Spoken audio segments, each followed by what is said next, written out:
block. I'm Genevieve, and this is Behind Open Doors. So glad you could be with us today.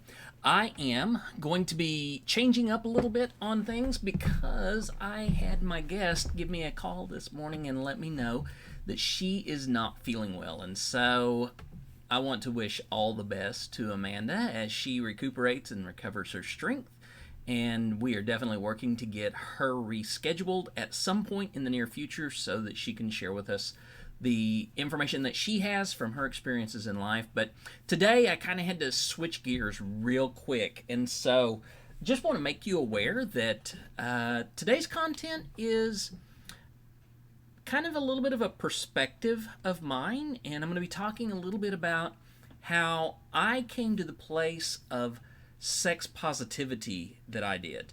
And as I get into that a little bit, we'll be talking about what it means to be sex positive and how that sort of connects with and interrelates with the work that I do here at the Transverse, but also what I do wider in the work that I do in helping people through discovering a healthy sex life, healthy intimacy, and relationships. But before we jump into the content, I do want to point out some of our house rules. You are very welcome to ask questions. You can ask those in the chat. Today I'm going to be interacting directly with the chat, so you can ask those in chat, or you can shoot any of the mods, Charlotte for example, because I'm hosting, so I won't be answering too many questions on Whisper. But if you have a question that you don't want to ask publicly where people can identify who you are, go ahead and whisper that to Charlotte or one of the other mods, and then they will pass that along to me in our private chat so that I know what that question is and I can respond to it as quickly as possible. Secondly, respect. Again, I'm going to be looking at chat, and the reality is that when we're all in this space, it's kind of like I've invited you into my house. And for me, the number one place for any guest to sit is at my dining room table. I love to sit down at a table with friends and have coffee or just share in a meal or something like that. But one of the things that happens whenever we go into someone's house is we need to treat them with respect, but also we need to treat all of those others around us with respect. So I just ask that as you come into the chat, just treat everybody with respect. Don't say things that, would get you smacked on the nose with a rolled up newspaper. So please respect each other, respect me, and respect the mods, because they are the ones who are going to control whether or not you can stay in chat. Third, love and grace. I envision this space as an opportunity for anyone to come in here to be able to share their experiences, to talk about who they are and what they're going through. And so I would ask that you would just show love to everyone who is in the chat. We are all human beings, we are all sexual beings, and we all need to be treated with that love and that grace that comes in trying to treat other human beings so that they become the best version of themselves. So please just respect the atmosphere of love. Recognize that other people are going through things that you may not understand.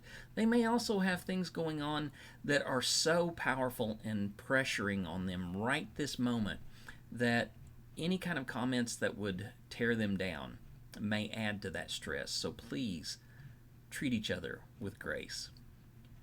Next, appropriate open conversation. I want the chat to feel free to communicate. As I'm watching it, I'm going to try to be mindful of questions or comments in the flow of the conversation, but I'm also going to ask that if something is out of line, that my mods go ahead and take care of that and hide that as quickly as possible, because we need to be appropriate in this space. And coming into this space and respecting me as the host and others as guests doesn't give you a right to be inappropriate.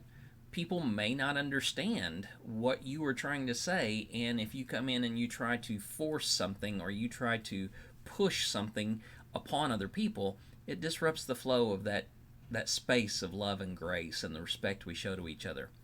And then finally, consent. If you do not know whether or not somebody would like a joke, don't tell it.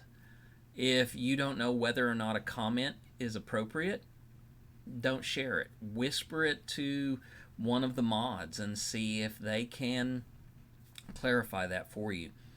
Not everyone is going to get who you are or where you're from, and so just treat each other with that consent. In this space, if you don't know someone, don't assume that you have consent to say something. If you do know someone, that doesn't mean that you can assume that you can say anything you want to. So just realize that you have to do your part to be a part of a good conversation. So there we go. All right, on with the rest of the show. Again, Charlotte's over there. She's kind of looking out for me. I appreciate that. Also, if you want to get in on the drawing for the virtual, not the virtual, but the transgender. Good Lord, I'm struggling today because I've had a few issues come up.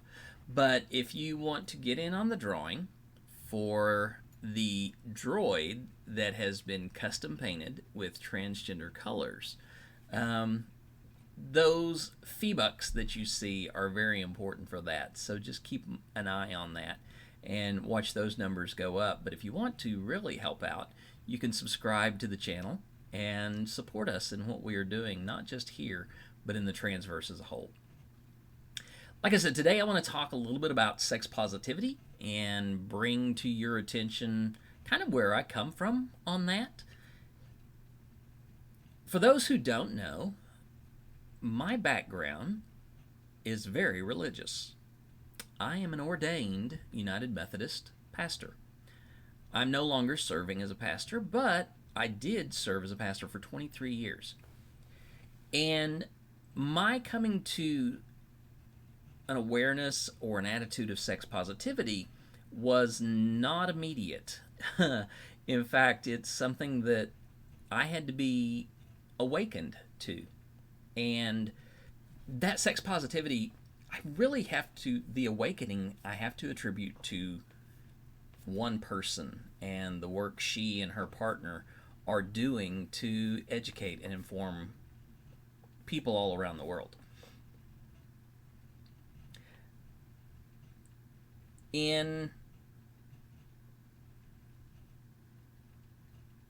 my youth, I grew up in a very conservative Christian home. And while I was in that home,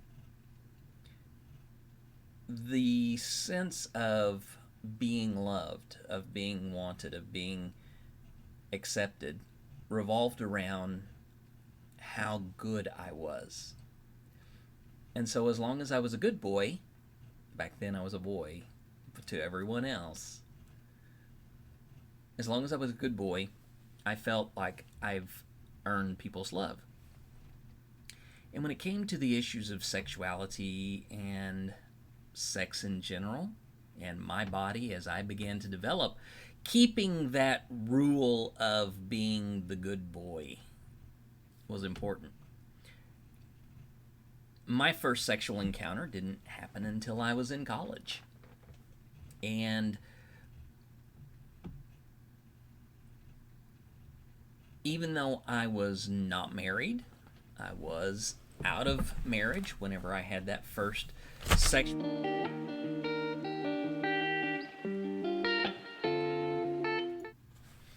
I still wanted to try to follow the rules. I still wanted to do what I could to make sure that I was good, to make sure that I was right with everyone. And so when it came to sex, I tried my best to follow the rules. And occasionally I broke those, and it really caused me a lot of stress and grief, and I had a lot of struggles with that in college, especially considering that I was working in a church ministry at the same time. I wasn't a pastor at that point, but I was working in conjunction with a pastor who sort of oversaw my life. And there were elements of my sexual life that I had to keep hidden because I wasn't being good enough and I didn't want to be rejected. By the way, I do want to add that in some of those encounters, in some of those relationships, I did have to pay consequences. I don't think it was a religious consequence, by the way. I don't think it was God trying to strike me down. It was I chose something, and there were consequences for it. Some of them were physical, some of them were emotional, some of them were mental or relational. But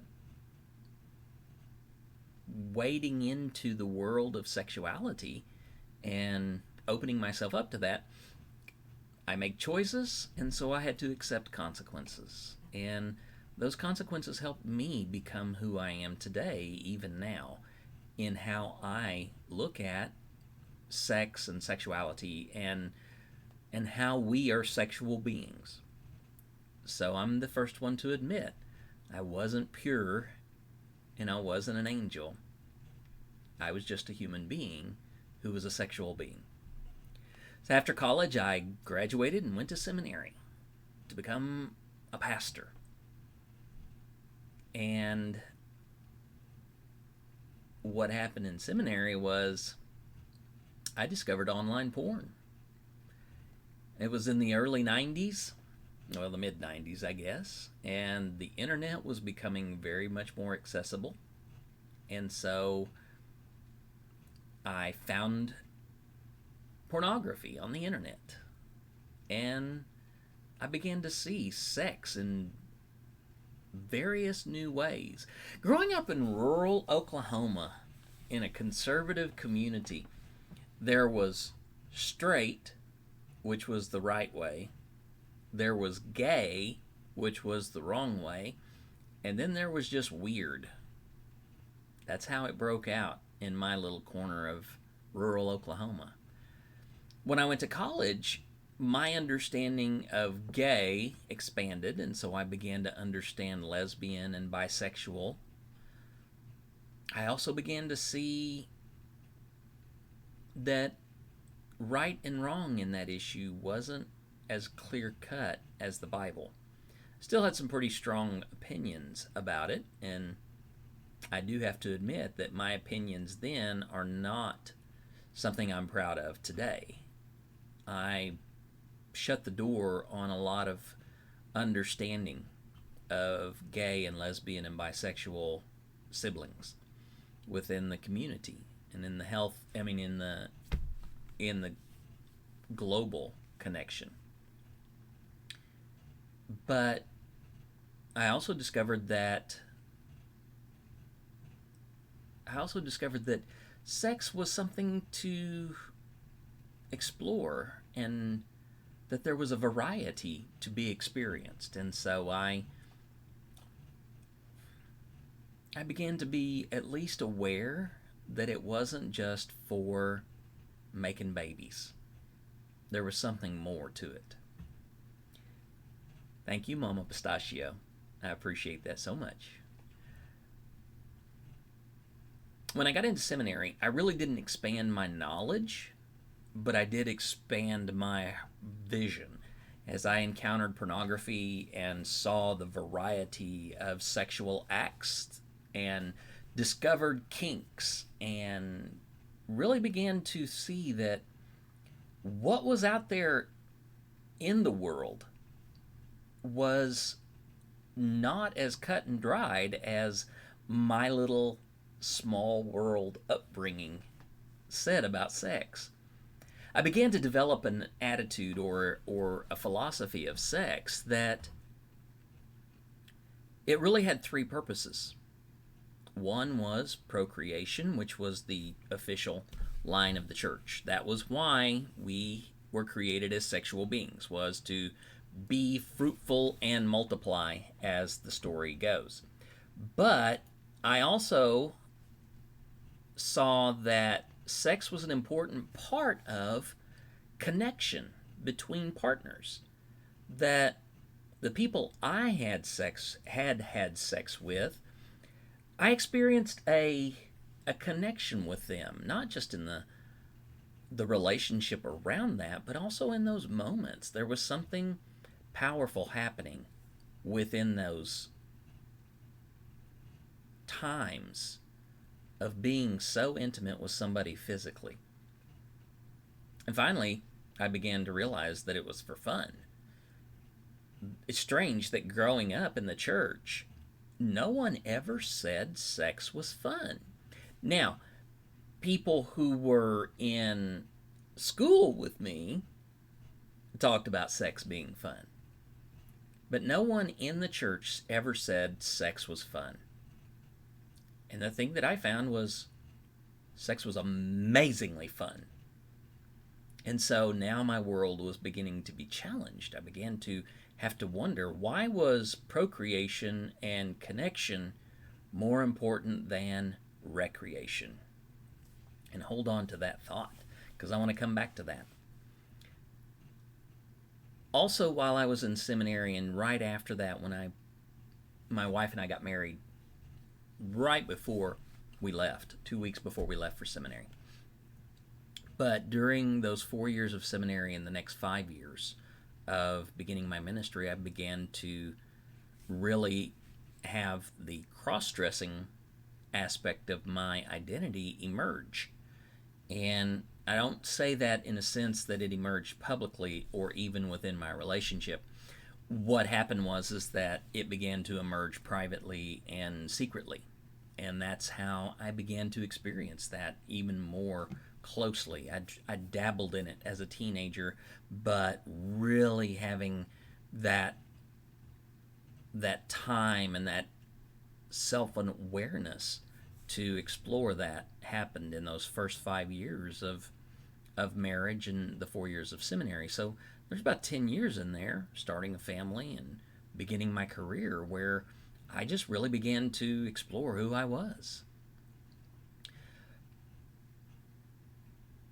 Around 2014, I encountered a blog article about a webcomic that really opened my eyes and made a huge difference in how I thought about sex. The webcomic is called, because it's still ongoing, is called Oh Joy Sex Toy, and it's written by Erica Moen, and it's illustrated by her partner, Matthew Nolan. And I was going to bring the book in here, but when I gathered all my stuff, I forgot it. But you can find more of their stuff online at Oh Joy Sex Toy. You can also pick up the 3 volumes of Erica and Matthew's books that talk about sex in wonderful ways. But it started out as a webcomic. And the thing that I discovered while I was looking at this comic and reading it weekly was that the attitudes about sex and the variety of sexual expressions was okay. That it was okay to think about these subjects of sex and the subject of sex in so many different ways, to be able to talk about our feelings about sex and the fears and the things that bind us up when we approach the subject of sex, but also the variety that we have. Not everyone is cut from the same cloth, as it were. We are all different, and we all have different warps and weaves to who we are, so that whenever we talk about being sexual beings, we express ourselves differently. And then in 2016, Erica and Matthew did a particular comic that blew my mind. And it was a comic specifically on sex positivity. And whenever I think about my awakening to the importance and the role of sex within human lives, and the variety and the validity of sexual experiences within our lives, that comic, that one strip, did more to open my mind to the idea that it is okay to think about sex as something more than a procreative act, and to think about sex at a wider perspective than just two people who are married in a monogamous committed relationship connecting through sex. And finally, I just embraced the fact that sex was fun. And that's so challenging for somebody who's living their life as a career clergy person, speaking to people all the time who want sex left behind closed doors. Thus the name of this show. I want to bring it out and talk about it. I want to talk about the fact that sex is fun, and sex is a wonderful bonding experience, not just between committed monogamous partners. And I want to talk about the variety of healthy sexual experiences that do not revolve around creating a new generation of human beings. That there's more to it than making babies. So that article opened my eyes, and I began this journey of where I am today.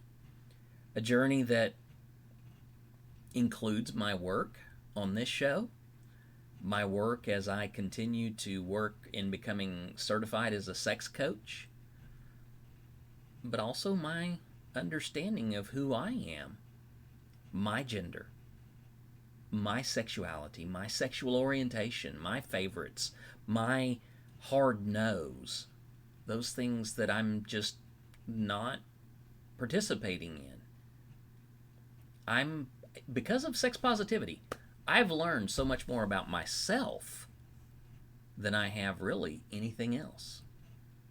Once I was able to get past sort of the walls and the boundaries that had been built around sex in the church, I understood myself as a sexual human being much better and in deeper ways. So, what did Erica say in her webcomic that just blew my mind? Well, she said 4 things. First, she said, sexuality is vast. Again, growing up in the 80s in rural Oklahoma, there were 3 options. Hey, Jill. I'm glad to see you came in. There were 3 options in southeastern rural Oklahoma in the 80s, and that was straight, that was gay, and that was weird. And my drive to dress in women's clothes would have been called weird. And so I didn't talk about it. I didn't discuss it, and I didn't try to bring any attention to myself. Because at that time, I thought I was normal, except for this one thing. And that one thing was enough to create some very serious barriers of the vastness of sexuality and gender expression. But Erica says it's vast. Sexuality is vast. When I got to college, I found there were lesbian people and bisexual people, and that one was mind-blowing. For somebody who grew up in a situation where straight and gay were the only 2 options, it's like, okay, you can go both directions. That's news to me. How? No, I don't need to know how, because I'm not sure that that's how I am. But I also kind of discovered a few other experiences that, not personally, although I did discover oral sex while I was in college. And even within some Christian communities, that was a taboo. That was a no-no. And so, yeah, I did broaden my horizons a little bit about sexual activity in my own life. But I also discovered that there was a lot more variety out there. I discovered open marriages existed and open relationships, and I discovered that, casual sex was not something that just destroyed somebody's life. That it was indeed just humans behaving like humans. but I was still working in the church. So, there was an official party line that says, that's wrong, you're going to hell. So just understand, I had to talk the talk, but I was struggling with walking that talk and being able to incorporate that fully into my understanding that was growing. When I was in seminary and beginning in ministry and the internet was coming into my life and I discovered online porn, the varieties were just overwhelming. And it's like, I still don't get some of this stuff. And 30 years later, I still don't get some of this stuff. But that's okay. I don't have to get it all. I just need to know that the varieties are out there and that people experience it for the same reasons that I experience what I like to experience. It brings us pleasure.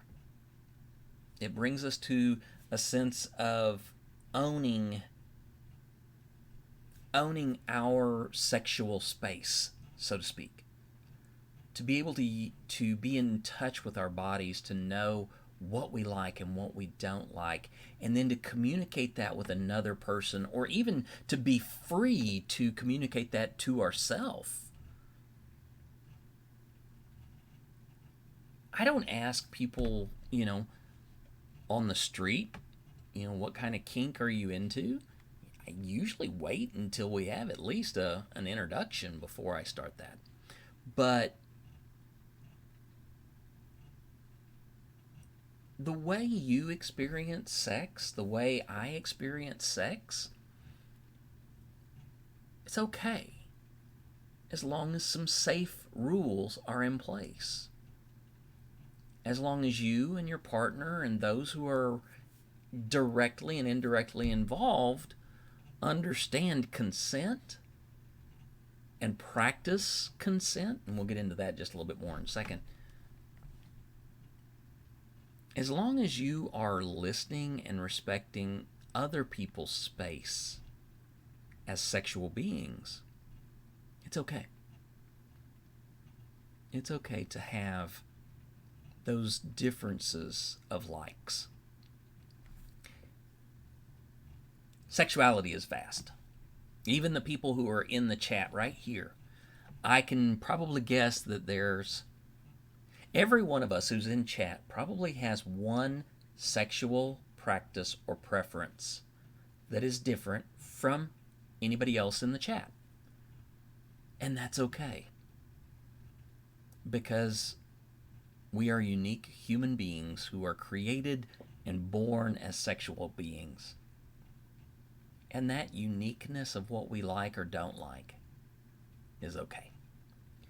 All right, the second thing that Erica said is that you have to keep consent essential. And I like how that's phrased there. Consent is essential. You cannot avoid that. I still hold that there is a very deep, intimate connection that happens between people who are sexual with one another. Whether that is physically or emotionally sexual, and I'm not going to be able to get into that really deep right here. The mind and the emotions are part of our ability to be whole in our sexual experience. How we think and how we feel in that moment determines how sexual we are with whoever we're partnered with in that time, whether that's another individual, a group of individuals, or ourselves. If we're not emotionally and mentally into it, sex is not going to be a fulfilled experience. So, yes, you can mentally have sex. Yes, you can emotionally have sex. And when you are with someone and you are able to engage that, you're connected with them. Doesn't mean that casual sex cannot happen. It can. Doesn't mean that angry sex can't happen. It does. Sadly, violent sex happens. And we can't avoid that subject. And that's why consent is essential. If someone does not consent, that is a hard no. It's an immediate hard no.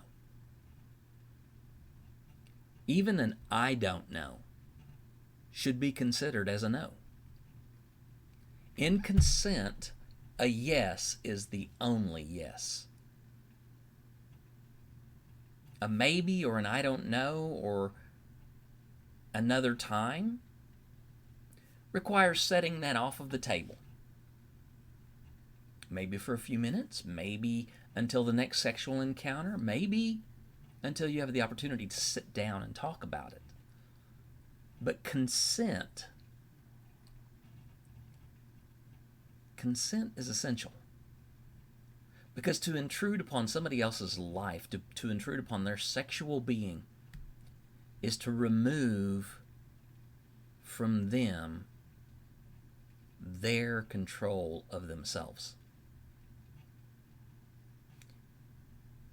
To be allowed to enter into a space, whether that's a body space, a mind space, a heart space, a spirit space, it's a powerful act of connection. I think the connection, that intimate tying of two individuals together through body or mind or heart or spirit, I think that tying together of people is a necessary thing when we talk about sex. Because the less we talk about that, the more we sexualize a person into an object.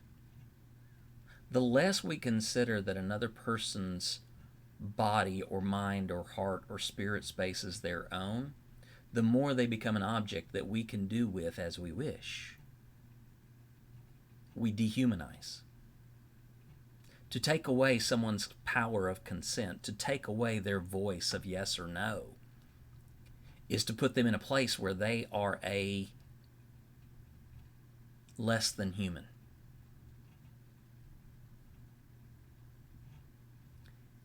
And that's violence. Because whether we are emotionally or mentally or physically dehumanizing somebody and acting our will upon them, and they have no voice to stop, that's violence. Consent is essential. You cannot experience a healthy form of sex or intimacy or relationship without it. You got to have consent.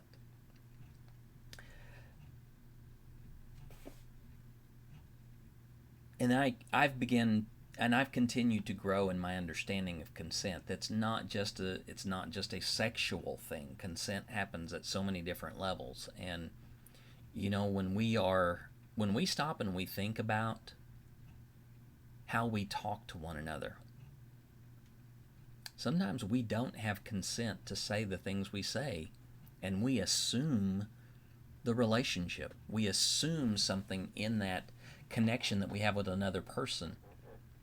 And so we say things believing that we have the right when we don't. And we leave that conversation with hurt and brokenness. It's hard to ever get rid of that memory of that brokenness. Consent happens at every level of a relationship and not just in the bed. All right, the third thing, foster tolerance. Tolerance has gotten such a bad rap. Tolerance has gotten this rap that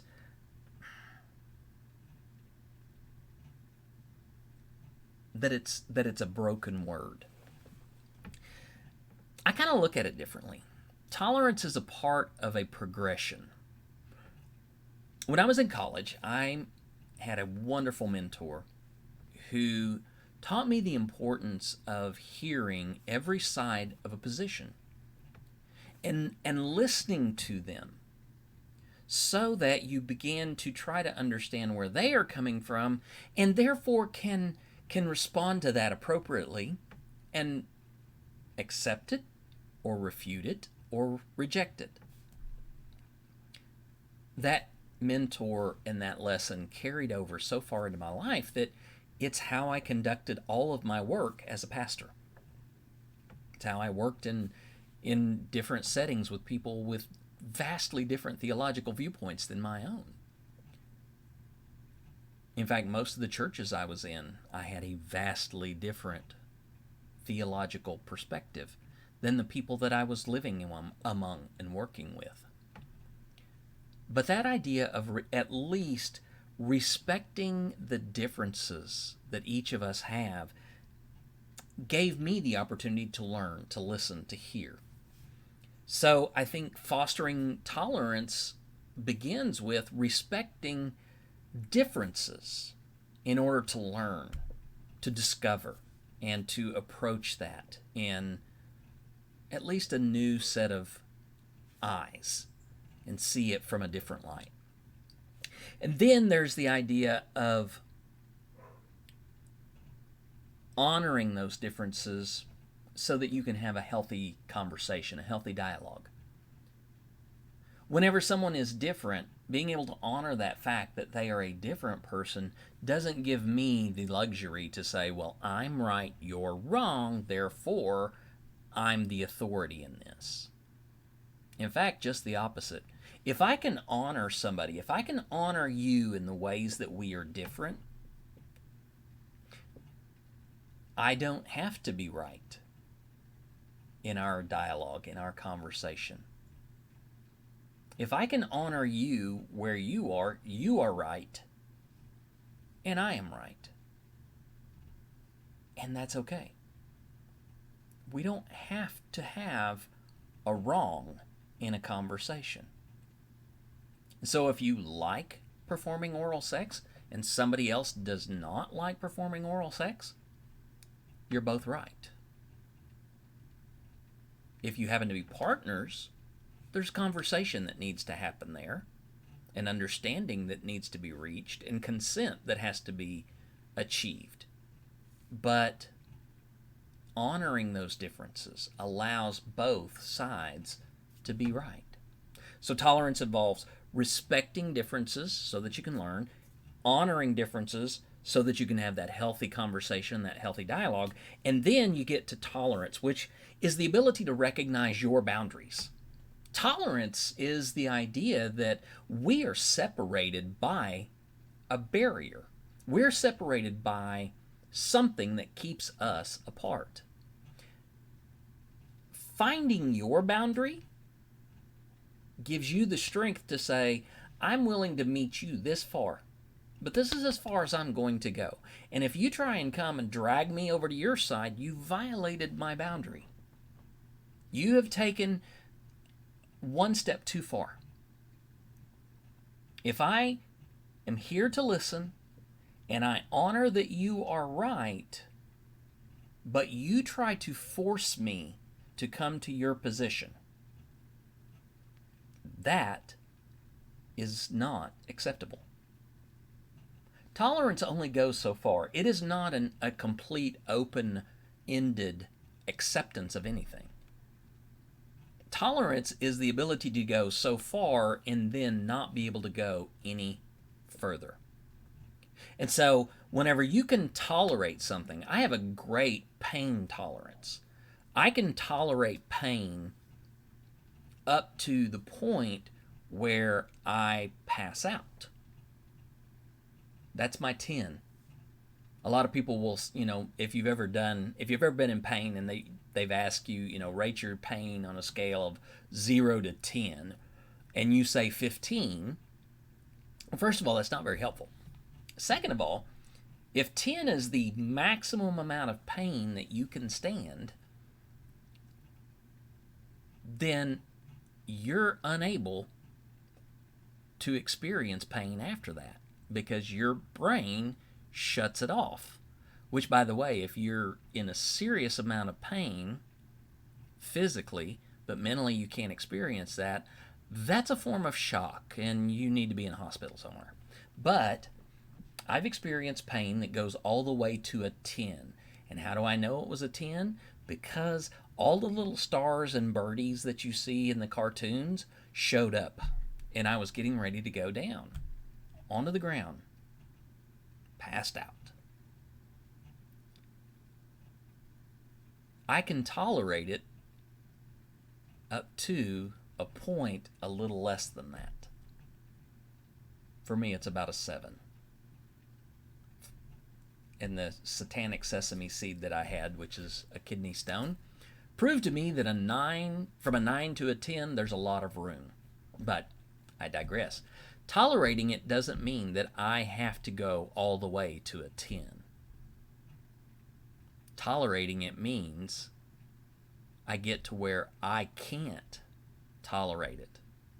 And then I get help. I back away from it. When we encounter somebody who is different from us sexually, in our opinions or our sexuality or how we express what we like, if they are not asking us to do it to them, they're not really taking anything from us. They're not really violating our boundary. You know, if I tell you that my sexual pleasure is to have ice cream shoved into my ear, and you're lactose intolerant, I'm not asking you to do that. I'm just telling you what I like. To be able to tolerate somebody is to respect their difference, to learn, to honor their difference, and say, you're right. And then to tolerate it means if you're not asking anything of me, I can let you do what you do. Or, as the vernacular is now, we don't have to yuck their yum. By the way, no. Ice cream in my ear is just a waste of ice cream. Lastly, there's one thing that I learned from the church when it comes to acceptance. There are graduated forms of acceptance. There's welcoming, there's accepting, and there's affirming. So if we tolerate something and we allow it to interact with our boundaries, we're welcoming that to a degree. But that doesn't necessarily mean that we want to participate in it. I'm not very interested in degradation. I know some people find that arousing. It's not my thing. But I would welcome another person's input and wisdom and perspective on that. Then there's accepting. And accepting goes a little bit further to say, okay, you can share with me your idea. I may be even open to experiencing that with you. It may not be something that I like, but I'm willing to at least try. And then finally, there's affirming. To be able to take something and say, yeah, this is absolutely something that I would like to be a part of my life, and thank you for introducing that to me. Tolerance does not mean we have to just take everything and throw it into our life and say, well, there you go, I'm a tolerant human being. No, there's sort of a graduated building of that. So we start with respecting the differences to learn. We then move on to honoring the differences to say, you know what, you're right. I'm also right. And then there's that idea of respecting our own boundaries, that if somebody is trying to take us beyond our boundaries, we can back off and say, no, that is not going to work. And then we move into welcoming something, letting it come in and, share a chair with us at the dinner table. And then there's accepting something and being able to say, I'd be willing to try it. It's not something that I need to do, but I'm willing to at least, see what it's like. And then finally affirming and bringing it into our lives and saying, yeah, this is definitely something that I want to be a part of my life.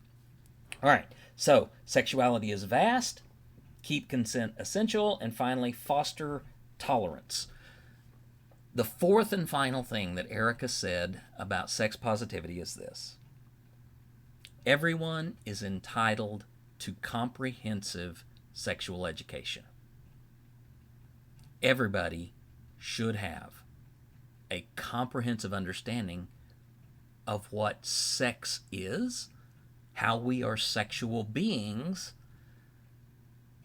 the wonders of it all, the consequences of it all, but most importantly, how it applies to every one of us. That's why I love her books. In fact, the first two volumes are written, well, they are lifted from the webcomic, but the third volume that just was released a couple of months ago is written especially for teenagers in college, younger ages, because she believes that everyone needs to have comprehensive sex education. I integrated this idea of sex positivity, that everyone needed to have access to comprehensive sex education, that I created a curriculum in one of my churches, and I taught a junior and senior high school retreat on relationships, intimacy, sex, and purity. Now, it was not a purity concept of the purity culture of many aspects of sex education in the church. This was more about purity and owning yourself and knowing who you are, but understanding that those relationships that you choose, or those things that you identify about yourself through your life and through your activities and through your words, they are things that stick with you. So it was more about being true to yourself and being honest and having integrity about who you are and how you portray yourself. But that's why I'm doing this show. I believe everybody has the right to learn that they are a sexual being, and that they have every right to have a recreational, pleasurable, sexual life. Yeah, I said that right. They have a right to have a recreational, pleasurable, sexual life. We were created for it. We were created so that sex would be fun. We were, for whatever reason, created, made, the body formed together, all of this stuff, hodgepodge. I don't care how you look at where humanity comes from as a creature. Something within our bodies decided that when we develop sexual organs, when we develop those things that are related to our sexual being, they were interwoven with, and in sometimes extremely connected to, the pleasure centers of our nervous system. When we have sex, when we encounter someone or ourselves in a sexual way, it is about pleasure. That's the reality of it. We are not sexual just to make babies. And that's a dangerous concept anyway, that has led to some very serious mistakes about sexuality and gender and relationships. And really the way that women are treated in general.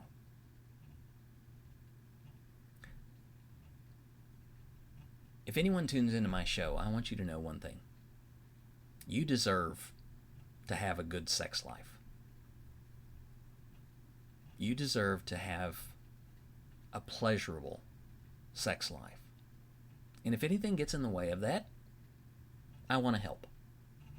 I don't mean that I want to have a pleasurable sexual experience with you, but I want to listen.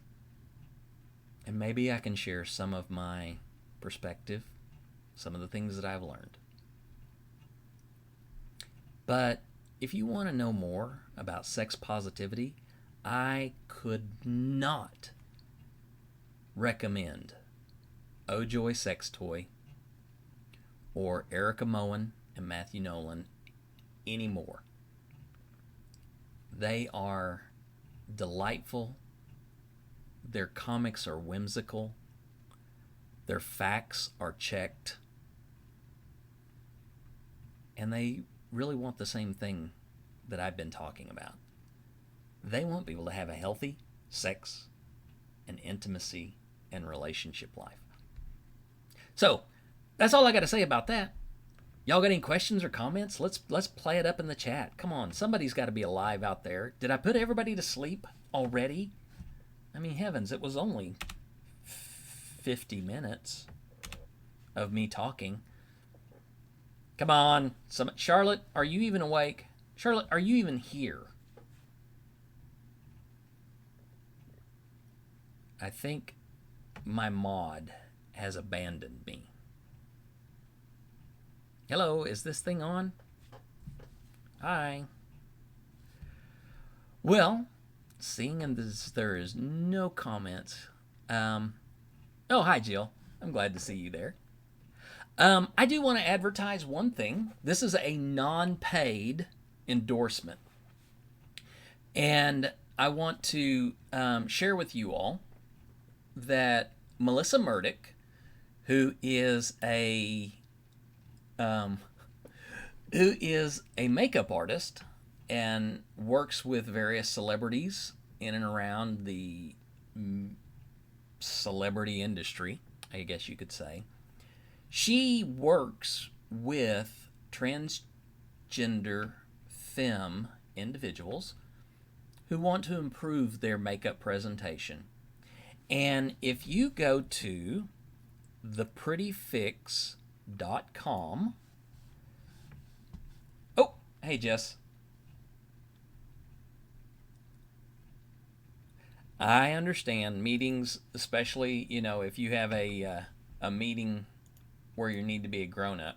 It's kind of hard to talk about sex in that, huh? All right, if you go to theprettyfix.com, you will see this right here. Oh, shoot. Let me do this. The free class alert. If you click on that, it's going to take you over to Eventbrite. Melissa is offering on Saturday a free makeup class just for trans femme individuals.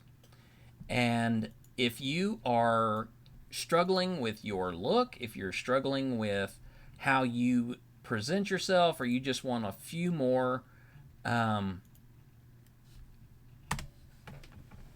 tips and tricks on how to do your makeup so that it best accentuates your feminine self, then follow that link and sign up for that. It is Saturday only, but I can tell you, I did Melissa's other makeup tutorials for gender femme.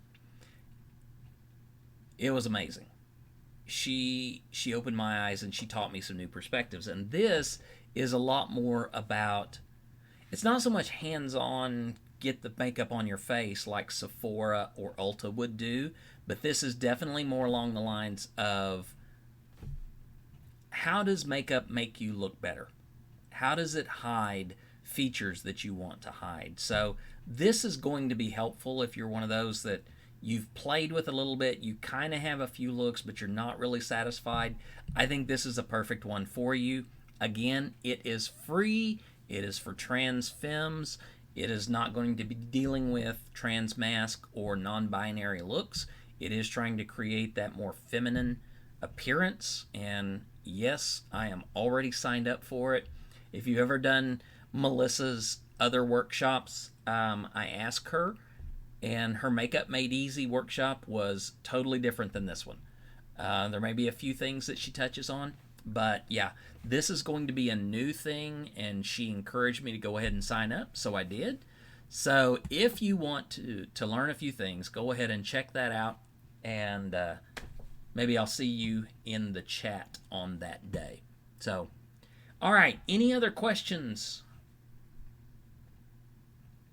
I like that, Charlotte. I don't guess I realized that you had done anything with Melissa, so that's great. Okay, anything else? Questions, comments, suggestions? All right. Well, thank you all so much for coming by and staying here and listening to me ramble for an hour.